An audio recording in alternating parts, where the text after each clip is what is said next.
Nah, kata bu guru aku udah suruh beli buku modul. Kalau nggak beli buku modul, aku nggak dikasih nilai.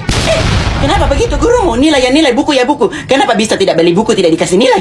Lah, jadi nulis nilainya di mana mak kalau bukan di buku? Di tembok. Oh ya juga ya. Berapa harga bukumu?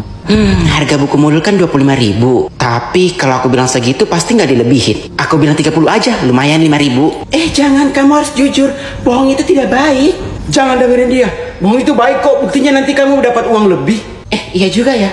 Tapi pokoknya jangan, nanti dosamu tambah banyak. Kamu harus jujur. Udah, jangan dengerin dia. Bilang aja langsung 30.000. Oke, sudah aku putuskan. Mah, harga bukunya 50.000.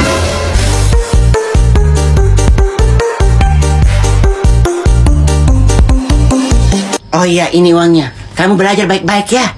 Baik, Mah, aku pergi dulu ya. Mah, ternyata harganya 100.000, Mah. Aku baru ingat.